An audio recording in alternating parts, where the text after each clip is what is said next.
Robyn Tingley. She's a speaker, a trainer, and an author who presents to audiences worldwide about diversity and leadership. She is also the founder of GlassSKY Inc, a social enterprise company centered on female economic empowerment. Awards and accolades have followed this woman's career, and Robyn certainly wears many hats as she balances work and social responsibility. I sat down with Robyn Tingley, and I soon saw that she is clearly a woman who constantly gets outside her comfort zone and is not afraid to embrace new opportunities. Join me now for my conversation with Robyn Tingley. And the tell, right? Yeah. Yep. So, and then to say you founded GlassSKY, which, and I'm not sure chronologically where I'm leaping to, but you know that's a big piece of who you are as well, right? And maybe you can talk to us and share that part of your story with our listeners. Yeah, absolutely. That's a journey. So when you talk to me about collaboration, think about at first that involves listening, and that's probably the skill that I have learned to hone, that I definitely improved upon when I was working internationally with all of those different perspectives, but that I found served me well in my corporate career.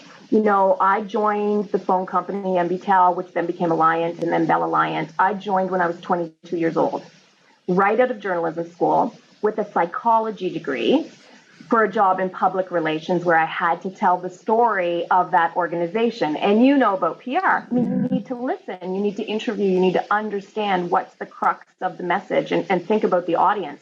So I learned to listen from a writer's perspective, but then I started to learn to listen from a partner's perspective. And that's how I learned to become a partner to the clients I had, a partner to the executives that I was working with.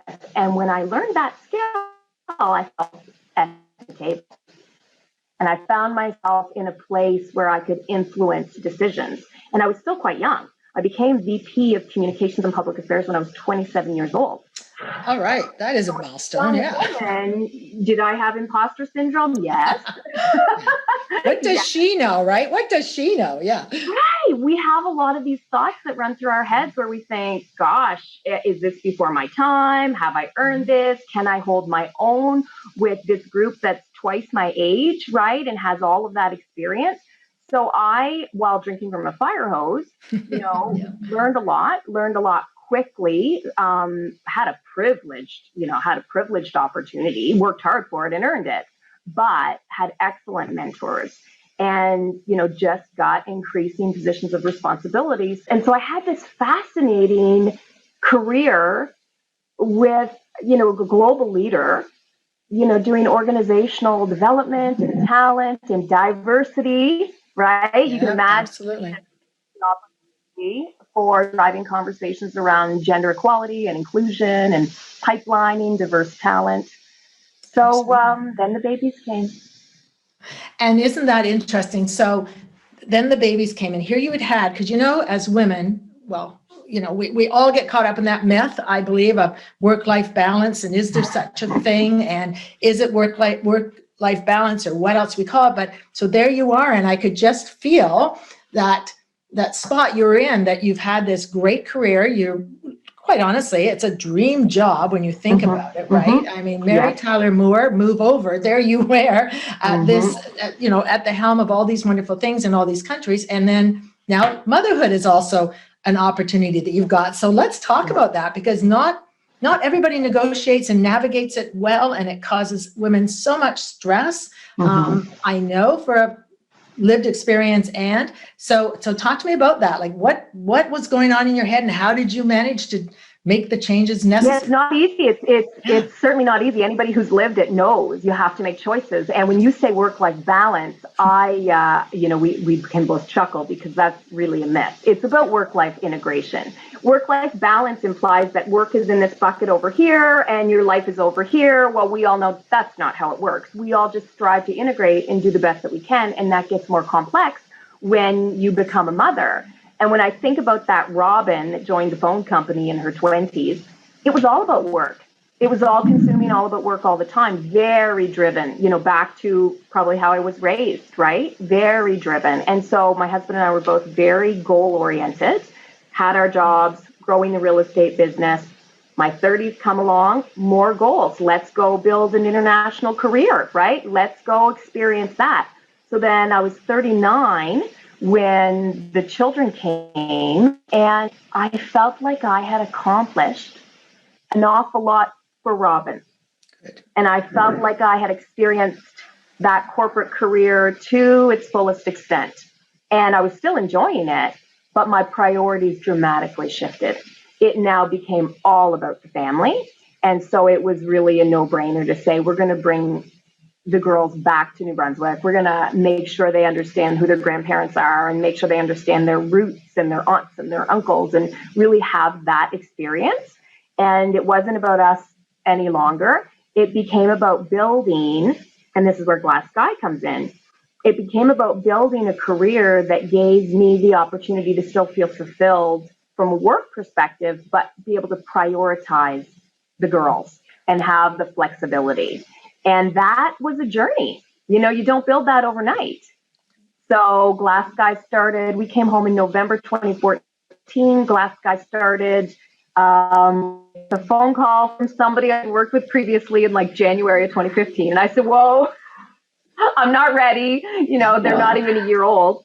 But that's when the nugget of the idea started for GlassSKY. Right. And I mean, obviously, I hear a couple of things.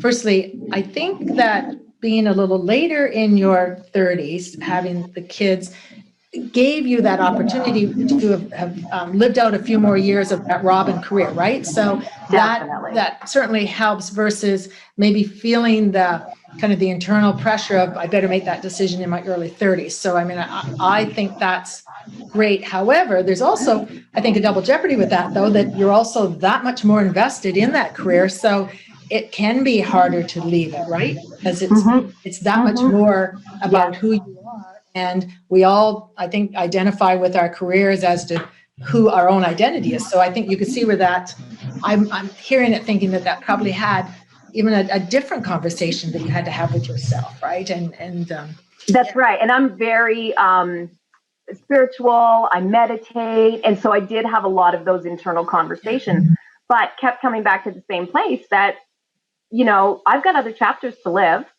And I am very much the kind of person who is happy to just put down what we built, pick something up new tomorrow and build it again, build something different. I like that process of creation. I like that process of challenging myself to learn something new, to figure something out. So I wasn't daunted. I have the confidence to be able to do that. And I think that comes from experimentation. And I think that comes from putting myself in uncomfortable positions repeatedly and getting myself out of comfort zone. And you realize, you know, the more you do that, it's not that scary. The first time you do it, it's really scary. It's really uncomfortable.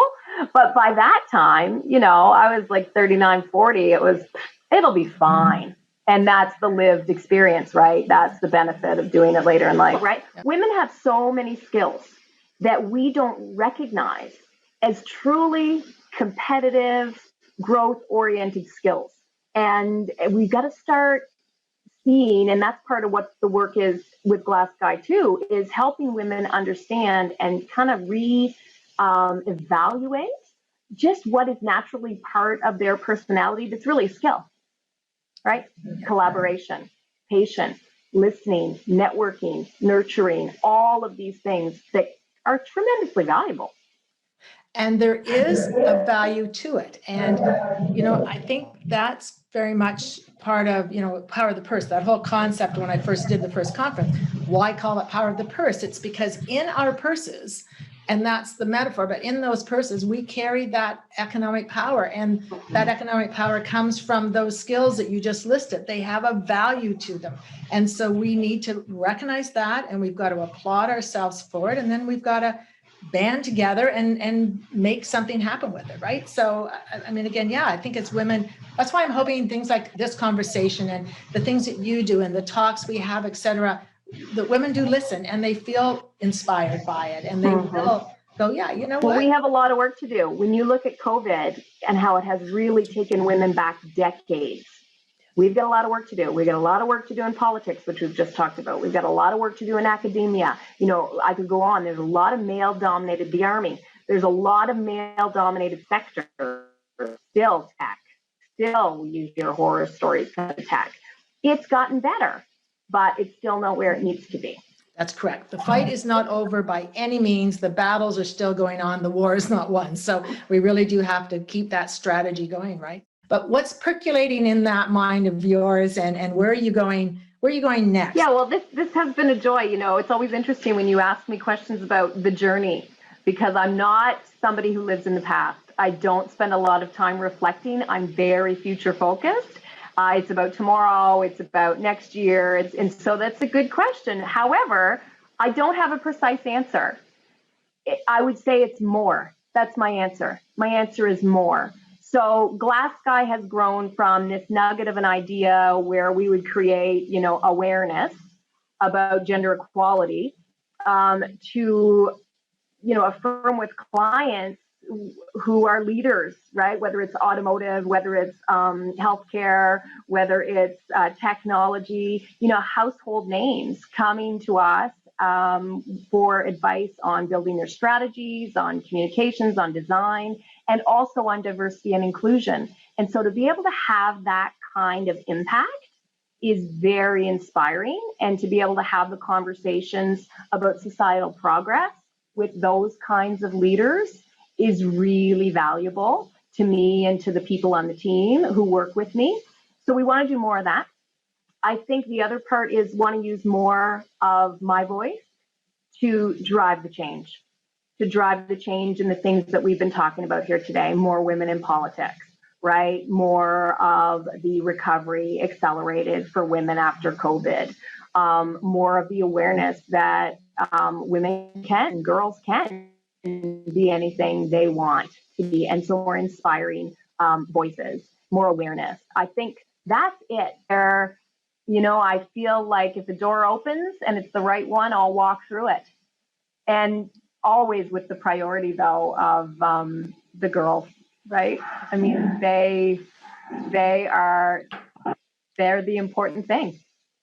I applaud that. I find myself very much aligned with that as well. I'm a couple of decades beyond you, but you can't limit, and that's something that I'd love to give a message, to your audience on. You can't limit yourself.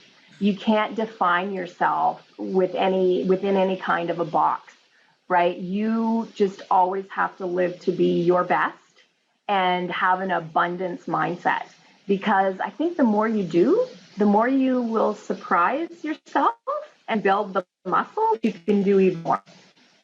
That's really good. I like that. You're right. The abundance mindset.